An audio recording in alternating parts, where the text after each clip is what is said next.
Hi, I'm Robin Funk. I want to talk to you a little bit about UFOs, the Bible, and the end times, and the great deception that'll come before everything unfolds. Well, back in the day, in biblical times, Ezekiel talked about witnessing a wheel within a wheel. Elijah was taken up into heaven in a chariot of fire in his body.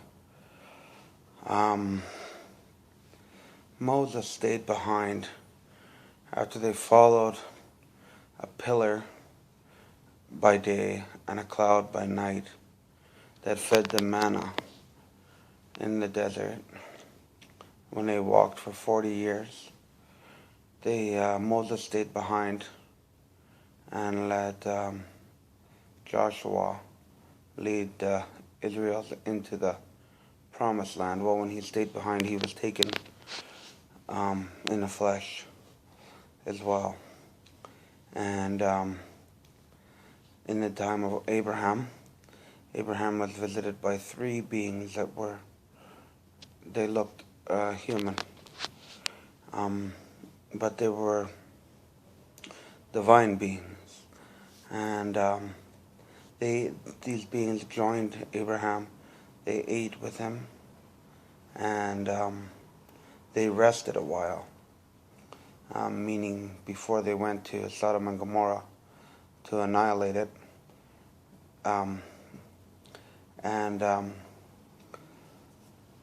The way I see all that unfolding, and there was also stories of when Mary was visited. She was visited by another angel, and Paul mentioned that be kind to others, because in many cases we have entertained angels and never knew it, which means that to some extent there are physical beings that are amongst humanity that are taking record of our actions and our manner to interact and on how we conduct ourselves. And anyway, what it boils down to is a lot of things have been misinterpreted. Things such as the idea of an angel being a being that has wings and a halo is never mentioned in the Bible at all. That fact is something that a person has interpreted an angel being to be, and then passed that on to other people, and they visualize that vision of an angel so strongly that they believe it, and even when they see him, they claim to see these angels. Well, none of these descriptions of an angel is biblical. It's all made up. It's all a fairy tale, and I find that many believers don't even know what they believe. And the fact that this information has been distorted and altered from its original content is what is going to leave humanity open to the great deception. Now, if we would have kept our original ideas of what they were, and we've seen these craft, well, then we might have looked at them like Elijah did and called them a chariot of fire.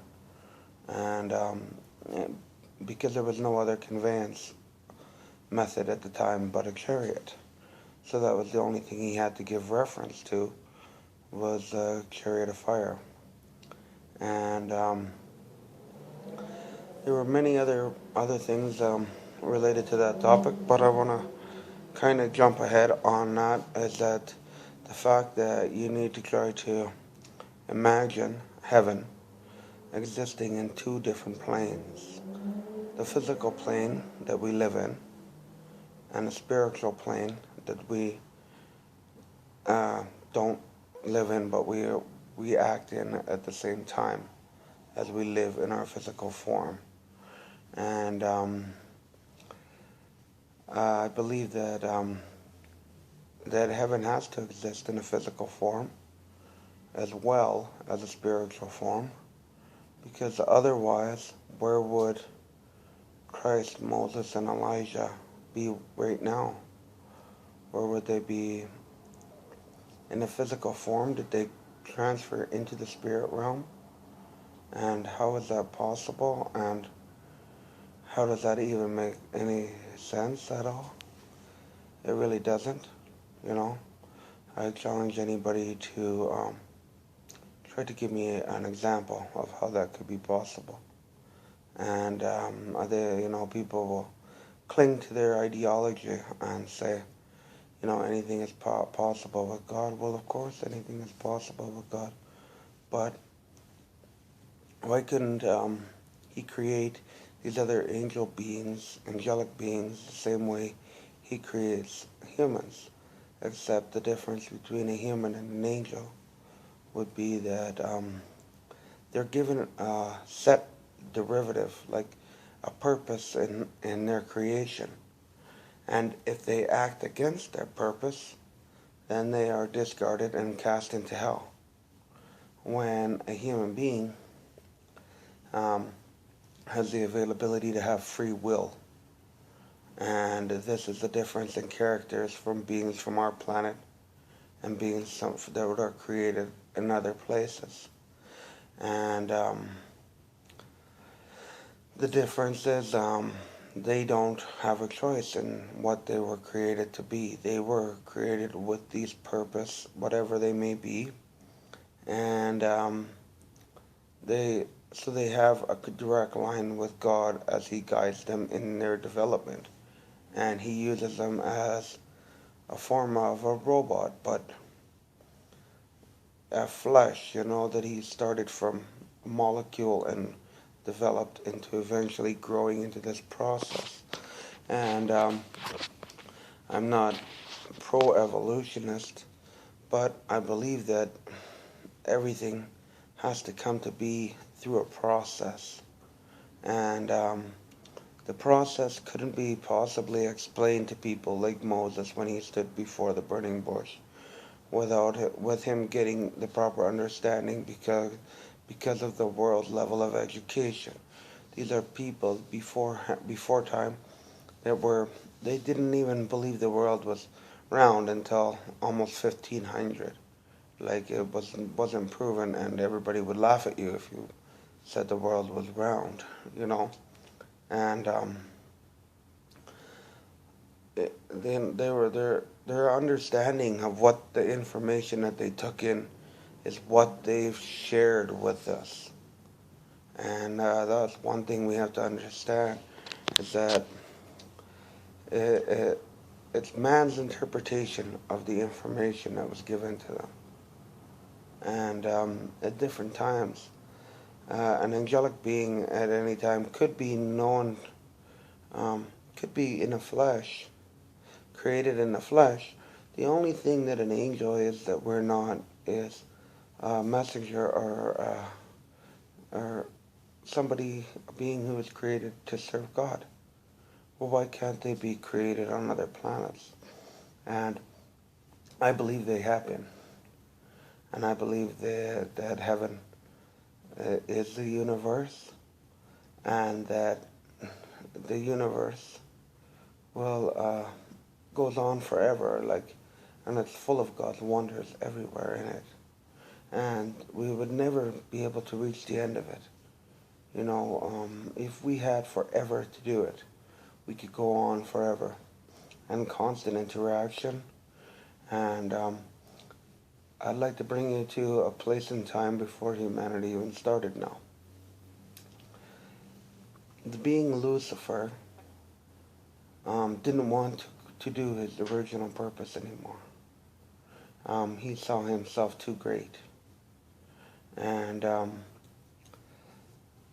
he was created to be God at the time he loved him. And when I used to be tormented by a being that was half snake and half humanoid. It was a giant muscular being, and it had a rattle on its tail, and it used to come and torment me and speak all manner of evil to me. Well, nobody believed me that I seen this being, that I seen the ghost of this being. I've never actually seen the actual being, but all that's left of it is the ghost of it. And even though when it appeared to me, you couldn't see through it like it was a spirit of any type, but I could tell that it was a ghost by the way it would manifest and disappear and stuff, and like it had a very it was a spirit of a being, is what it was. And I asked God in prayer, and I said, God, you know that I seen this being, and I want to ask you, why would you create something that's so ugly? And that's when God told me the being's original purpose. He just said, in conversation with me in prayer, that he used to worship me by singing and use his tail as an instrument. And then I started to get a different idea about the being Lucifer. I seen it in its original light. It never actually changed. He never altered it, but its purpose altered. He didn't want to be created with the purpose of singing to God anymore and worshiping him. He wanted to fit in the role of God, and he figured that if he had enough people behind him, that they could just take over the universe or heaven, one of the two, in a war. And he didn't want it to keep his original purpose. He wanted to do other things more related for himself, out of greed, pride, and selfishness. And he figured he could do that. And at that time he faced an enemy that was known as Michael, the protector angel, a being that was created. I can't describe him because I haven't seen him, but I can give you, from what I've seen and understand, an idea of what he is. I believe that these Michael beings, these race, are some of them touched down in Russia before, and they were 14 feet long, blonde hair beings that were pure humanoid style, and they're called Norag or something. Can't remember the exact name of what these beings were called, but I could see them being the type of being that could stand up against what I've seen and be able to conquer it in an actual physical battle. I know, being a 2-year-old child being haunted by it, that I couldn't do it myself, or anybody around me wouldn't be able to, that I knew would be able to fight this being. If there was an army of 10 of us with swords, we would probably still get beat by the size and how. And he would attempt to show me off to me and pretend that he was the god. And at the time, I was only a child. I didn't know any better than what he was telling me until I understood who God really was, and that I was under a demonic attack. And through that demonic attack, I was saved by Christ, who led me to come away from my life and my sin that he was corrupting me with and destroying me with, and taking ownership of me, like he does with so many other people in the world. And because I have this awareness of what is going on in the physical realm and in the spiritual realm,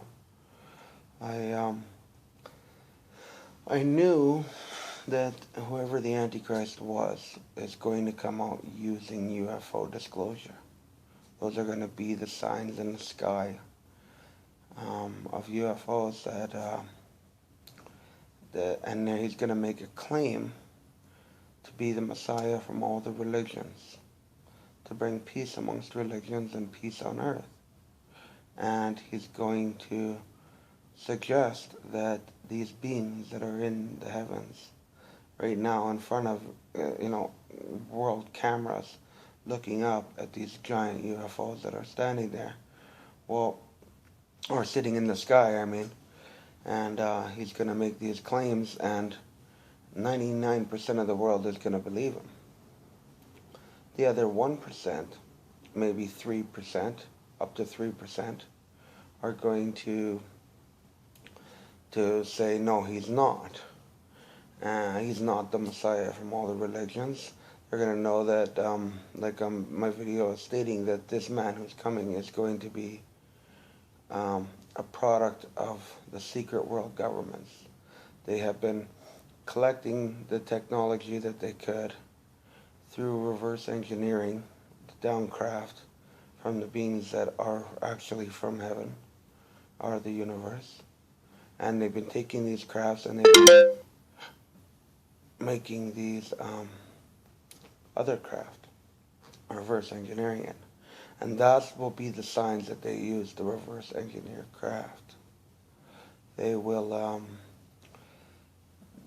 come, and so the whole structure behind this person is all man-made. And if they would have had UFO disclosure earlier, it could have had fundamental effects on religion. Could have been very damaging, right? But if they pull it all together to control how they use the information, then these people are the ones who control what is going to happen. And that is the goal of these people that are behind the scenes playing God over the race of humanity. And they're going to set up this character to do this very shortly. And at that time, whoever is not with him will be, obviously, in their mind, and then the other 97% people, in their mind, these people are the only 3% that are against the world peace. In actuality, we're not against world peace at all. We're against lies. We hold to the truth, even unto death. And that is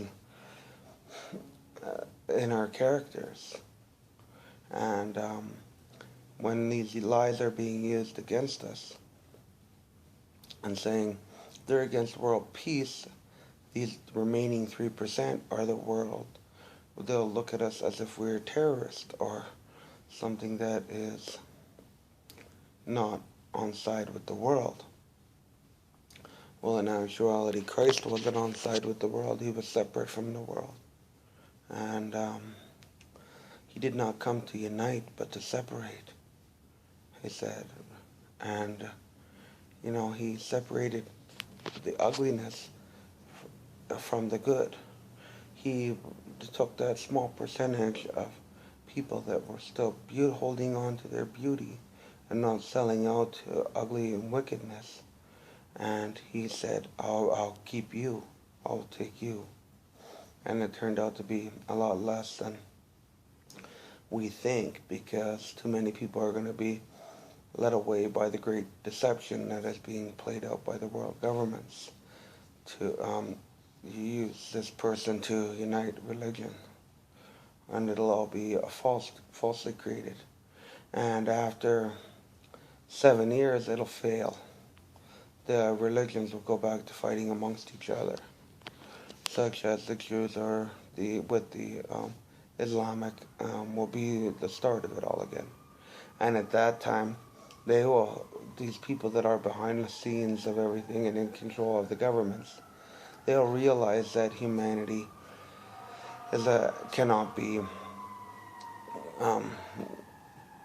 controlled in that sense. They can't be toyed with and guided by a human force, even if it's collaboration of a lot of great minds working together to try to use anything they can and spend information to unite the world and bring us to this new age of, and when they come to that realization, then it'll turn to worldwide genocide by the very person that they're following.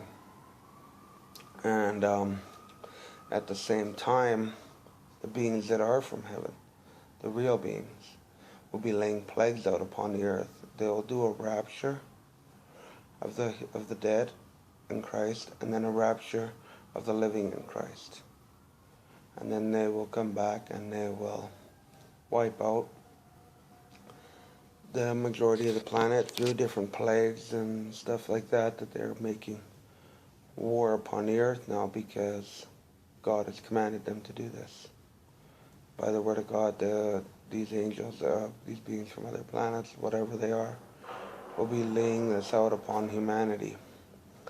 Many believers right now, Christian believers, they're coming to be aware of the UFOs, and they see them to be demons, and they're not demons, but the ones that will be supporting the liar will not be actually the beings at all. That'll just be humans in the spacecrafts, and it won't be actual beings at all from the heavens. That'll be all a masquerade.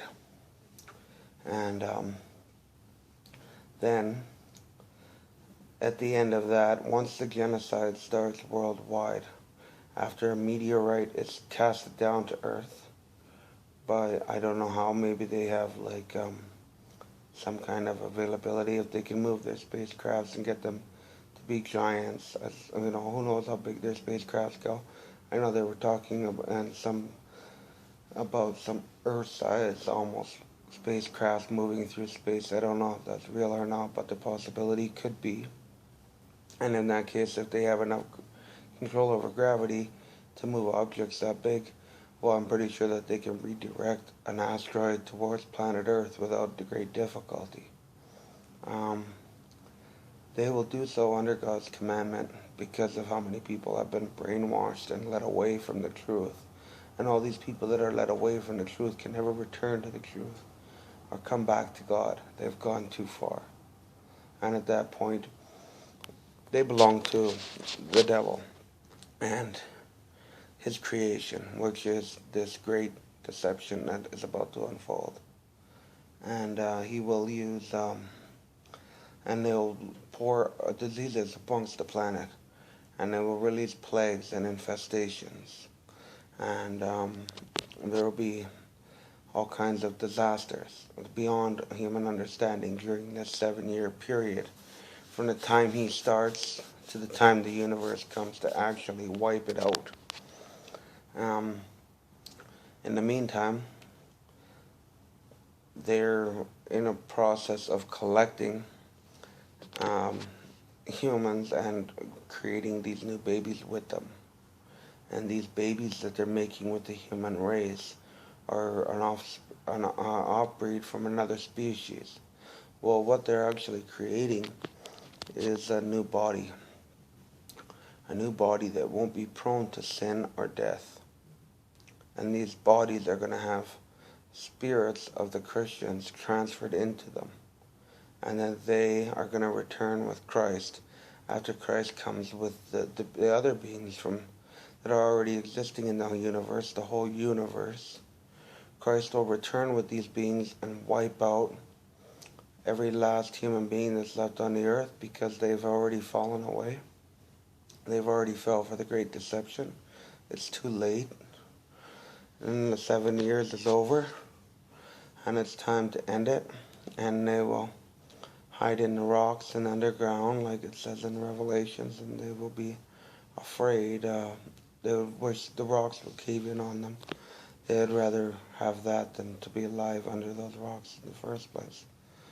And that's how sorrowful they'll be. And Christ will come, and New Jerusalem will appear and come down out of the sky. I believe it to be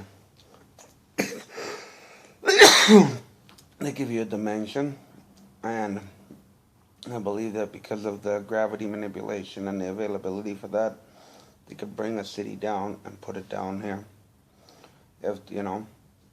And at that time, Christ will return, and the Christians that will be given these new bodies that will not be prone to sin will then reign with him for the 1,000 years. And at this time, the separation has happened, and Lucifer and then the beings that are with him that are currently attacking me and the rest of the world right now, through different spiritual attacks and mental manipulation, and they use your own family and your friends and everything they can against you to try to destroy you. Well, they won't have that power anymore. And the city will be protected in both the spirit realm and in the physical realm by the universe and the beings in it. And that'll be protected under Christ, and will live for 1,000 years. And then, somewhere in these underground cities, I believe, and in the spirit realm, they will collect together the two sides, Gog and Magog, and they will come to make war on the holy city. And Lucifer will be loosed for a little while at this time to make war, and it's his last fight. It's all he can do. When you don't have any options, it's easy to predict what your enemy will do when you only give him one option. So at that time, they will come to make war. And when they do, they will be completely wiped out by the beings from other places, angels, or in the physical realm they would be aliens, and they would defend the city, and all the Christians with their new bodies, and Christ himself will never have to even fight back or defend themselves in any way. And at that time, I believe that is pretty much at the end of where the Bible ends.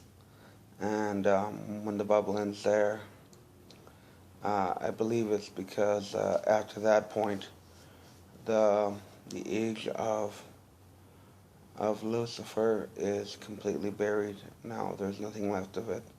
He's defeated, and they're locked up forever in hell, and never to be heard of ever again. And I believe at that time, these beings that have these new bodies that are not prone to death or sin, that they will now have access to the universe and heaven. And at that time, they'll be able to go anywhere forever as long as they want, and will go and interact as much as they want, wherever they want. And at that time, that's when that'll happen, is after the 1,000-year reign. And the enemy will try to pretend to make up his own 1,000-year reign. He'll pretend that like everything, the structure that they're building and everything, is for a 1,000-year reign, and to manipulate a lot of people into believing that he really is Christ or Muhammad, or he's Christ, Muhammad, Buddha, or Krishna, all these other gods and everything all rolled into one, like he's some kind of super god of gods, and he's come to bring peace amongst the world. And it'll all be a big farce, but he will have signs, and